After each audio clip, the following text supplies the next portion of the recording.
Hello दोस्तों, स्वागत है आपका हमारे channel movie inside bye Sunny पर। आज हम एक्सप्लेन करेंगे एक ऐसी मूवी जहां एक एक्सॉर्सिस्ट ही डीमन का गुलाम बन जाता है। तो चलिए कहानी शुरू करते हैं। मूवी की शुरुआत में हम फादर पीटर और फादर लुइस को देखते हैं। दोनों एक बच्चे का एक्सॉर्सिज्म करने के लिए आए थे। फादर लुइस एक एक्सपीरियंस्ड एक्सॉर्सिस्ट थे जिसके अंडर फादर पीटर एक्सॉर्सिज्म सीख रहे थे। वो दोनों उस बच्चे के कमरे में जाते हैं और वहां जाते ही एक्सॉर्सिज्म शुरू कर देते हैं और फादर पीटर को भी स्पेल्स पढ़ने को कहते हैं, लेकिन डीमन उससे कंट्रोल में नहीं आता। तभी फादर लुइस अपना स्टोल निकालकर बच्चे के ऊपर रख देते हैं, जिससे वो बच्चा थोड़ा शांत हो जाता है। तभी वो बच्चा अपने डिमोनिक आवाज में फादर पीटर से बात करने लगता है और उनसे कहता है कि तुम बहुत अकेले हो और अपनी झुंड से अलग हो, और वो उनसे कहता है कि ऐसे हंसो जैसे तुम कभी ना हंसे हो। फिर वो बच्चा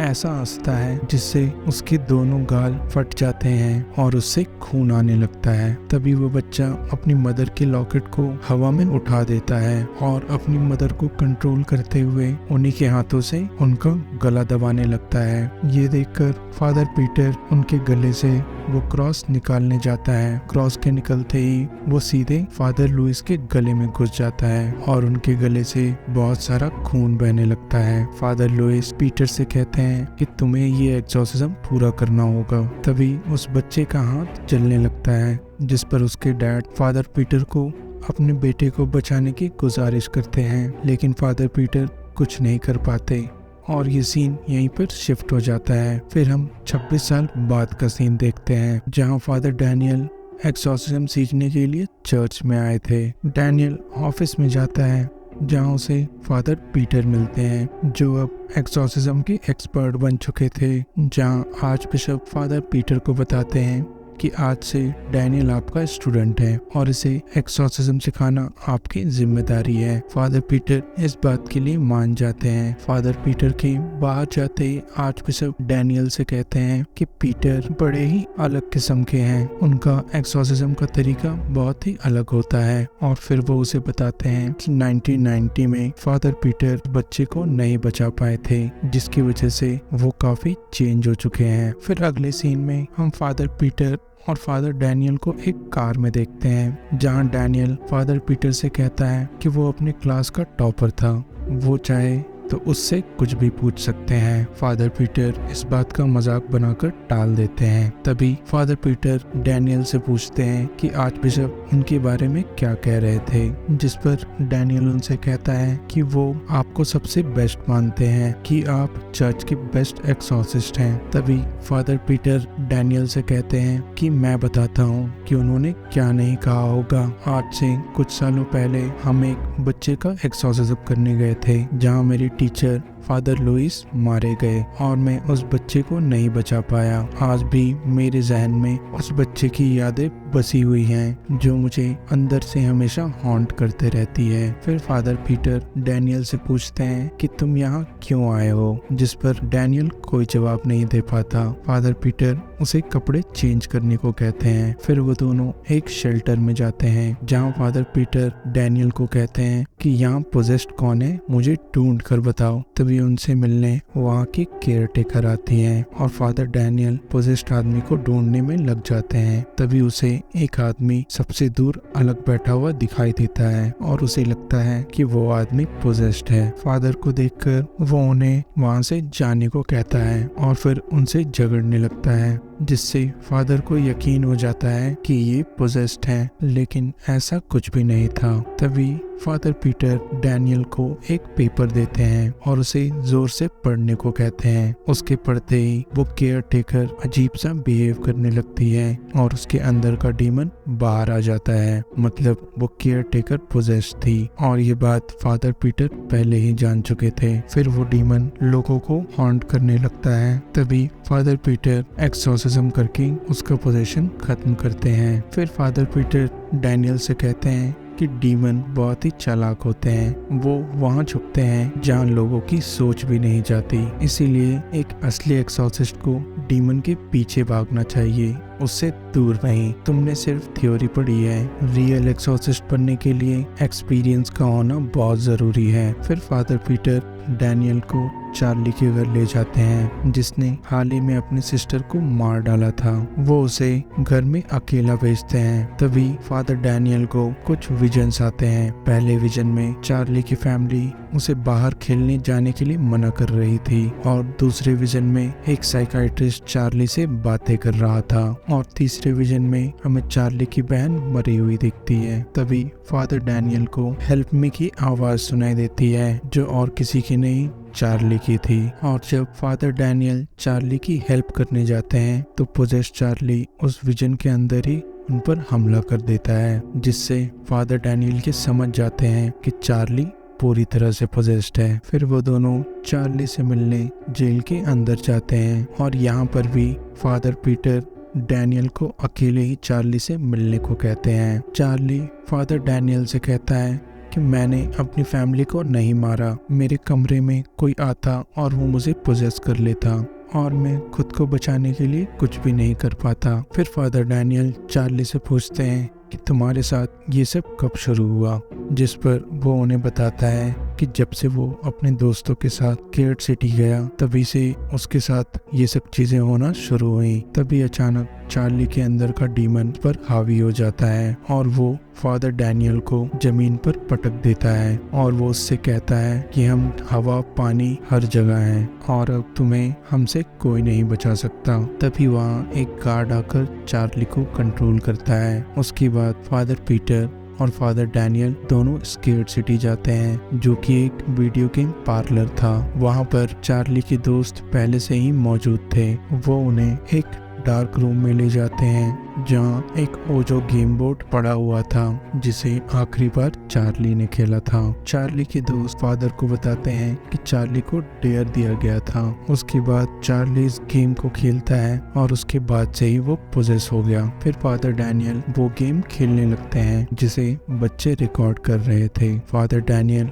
उस डीमन को बुलाने की कोशिश करते हैं, और कुछ ही देर में फादर डैनियल पोजेस हो जाते हैं। तभी उन्हें एक क्लियर विजन आता है, जहां पोजेस चार्ली उस डीमन के कंट्रोल में अपनी बहन को हैक से मार डालता है, और वहीं मिरर में फादर डैनियल को वो डीमन दिखाई देता है जिसने प्रीस्ट के कपड़े पहने हुए थे। और ये देखकर डैनियल की हालत खराब हो जाती है, क्योंकि ये सब उसके साथ पहली बार हुआ था, और बच्चे भी ये सब देखकर काफी डर जाते हैं। फिर फादर वो रिकॉर्डिंग लेकर आर्च बिशप के पास जाते हैं, जहां वो रिकॉर्डिंग देखकर आर्च बिशप उन्हें एक्सॉर्सिज्म करने की परमिशन दे देते हैं। और इधर आर्च बिशप के असिस्टेंट फादर डैनियल को अपने नेफ्यू का नंबर देती हैं, जो पहले फादर पीटर का असिस्टेंट हुआ करता था, और वो उससे कहती है कि तुम जब चाहे इससे मदद मांग सकते हो।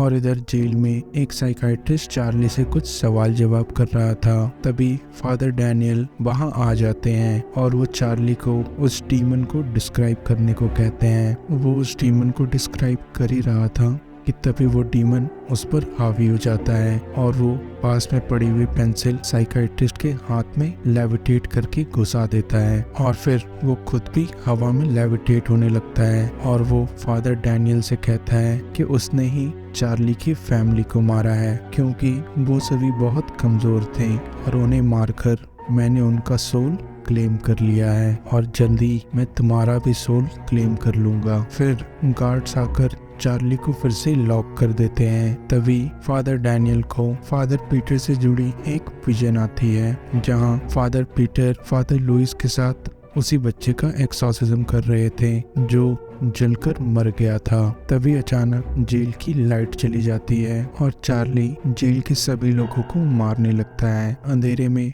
फादर डैनियल फादर पीटर को ढूंढ रहे थे। तभी कॉरिडोर में अचानक से चार्ली फादर डैनियल के सामने आ जाता है। फादर डैनियल चार्ली को खुद पर कंट्रोल करने को कहते हैं, और उसे अपनी अच्छी मेमोरीज याद करने को कहते हैं। चार्ली वैसा ही करता है, और वो डीमन से खुद को आजाद करा लेता है, और वो खून में लथपथ दौड़कर फादर डैनियल को आकर गले लगा लेता है। तभी चार्ली को फादर पीटर दिखाई देते हैं, जिसे देखकर वो फादर डैनियल से कहता है कि यही वो आदमी है जो मेरे घर आता था और इसी ने मेरी पूरी फैमिली को मारा है। लेकिन फादर डैनियल ये सोचकर चार्ली की बातों को इग्नोर कर देते हैं कि शायद चार्ली शॉक में है, और ऐसा कैसे हो सकता है क्योंकि फादर पीटर डीमन से लड़ते हैं, ना कि उनकी मदद करते हों। फिर वो दोनों चार्ली को लेकर चार्ली के घर जाते हैं और उसे बेड से बांध देते हैं उसका एक्सॉर्सिज्म करने के लिए। फादर पीटर डैनियल से कहते हैं कि डीमंस बहुत चालाक होते हैं, वो अपनी एक आर्मी बना रहे हैं। एक्सॉर्सिज्म में फादर डैनियल को एक और आदमी की जरूरत थी, इसीलिए वो आर्च बिशप के असिस्टेंट के नेफ्यू को कॉल लगाते हैं, जो फादर डैनियल से कहता है कि तुम टेंशन मत लो, जल्दी तुम भी हम में शामिल हो जाओगे। ये सुनकर फादर डैनियल को बड़ा ही अजीब लगता है। फिर वो एक्सॉर्सिज्म के लिए चार्ली के रूम में जाते हैं और वो एक्सॉर्सिज्म शुरू करते हैं, लेकिन फादर पीटर चैंटिंग में उसका साथ नहीं देते। तभी चार्ली का हाथ वैसे ही जलने लगता है जैसे शुरुआत में उस बच्चे का जल रहा था। तभी फादर डैनियल को आर्च बिशप की कही हुई बात याद आती है और कॉरिडोर में कही चार्ली की बात भी, जिस पर उसे फादर पीटर पर शक होने लगता है और वो होली क्रॉस फादर पीटर की तरफ करके चैंटिंग करने लगता है, क्योंकि फादर डैनियल को फादर पीटर की भी वो बात याद आई जिसमें उन्होंने कहा था कि डीमन बहुत चालाक होता है और वो ऐसी जगह छुपता है जिसका तुम अंदाजा भी नहीं लगा सकते। तभी फादर पीटर के अंदर का डीमन बाहर आ जाता है और हमें यहाँ रिवील होता है कि फादर पीटर 1990 से ही पोजेस हैं, जब उन्होंने उस बच्चे का एक्सॉर्सिज्म किया था और वो डीमन की हेल्प कर रहे हैं उनकी आर्मी बनाने में, और ये आर्मी किसी और की नहीं प्रीस्ट की आर्मी होगी। और फादर पीटर फादर डैनियल की इस चालाकी को देखकर काफी इम्प्रेस होते हैं और वो उसे उठाकर फेंक देते हैं, जिससे फादर डैनियल बेहोश हो जाता है। होश में आने पर वो एक मोमबत्ती जलाता है और फिर जहाँ एक बेथिंग टब था वो उसमें पानी भरने लगता है। तभी उसे पानी में चार्ली की परछाई दिखती है, जो उसे गर्दन से पकड़कर पानी में डुबाने लगता है। फादर डैनियल खुद को किसी तरह बचाकर चार्ली के रूम में जाते हैं, जहां वो फादर डैनियल से कहते हैं कि आप डीमन की आर्मी बना रहे हैं, जिस पर फादर डैनियल कहते हैं कि आज 7th डे है और 7th डे के दिन गॉड सो रहे होते हैं, जिसकी वजह से सारे डीमंस पावरफुल हो जाते हैं और हमने तुम्हें एक चांस दिया था हम में शामिल हो जाने के लिए, लेकिन तुम वो चांस गवा चुके हो। और फादर पीटर फादर डैनियल को मारने की कोशिश करते हैं। तभी फादर पीटर उनका क्रॉस लेकर उनके गले पर वार करता है, जिससे वो तड़पने लगते हैं और तभी वो डीमन उनकी बॉडी को छोड़ देता है और फादर पीटर फादर डैनियल का शुक्रिया अदा करते हैं उसे उस डीमन से आजाद कराने के लिए, और वो वहीं मारे जाते हैं। लेकिन वो डीमन अभी भी वहीं पर था, क्योंकि उसे एक नया होस्ट चाहिए था पोजेस करने के लिए, और वो फादर डैनियल को पोजेस करने की कोशिश करता है। लेकिन फादर डैनियल सच्चे मन से प्रेयर्स करने लगता है, जिसकी वजह से डीमन हार जाता है और वो वहां से चला जाता है। अब फादर डैनियल पूरी तरह से आजाद हो चुके थे और फिर वो चार्ली को गले लगाते हैं और उसके बाद आर्च बिशप के पास जाते हैं और वो उनसे हर एक उस असिस्टेंट का डिटेल मांगते हैं जो पास्ट में फादर पीटर के साथ काम कर चुका था। और ये मूवी यहीं पर खत्म हो जाती है। ऐसे ही बेहतरीन एक्सप्लेनेशन जानने के लिए हमें लाइक एंड सब्सक्राइब करें। Thank you.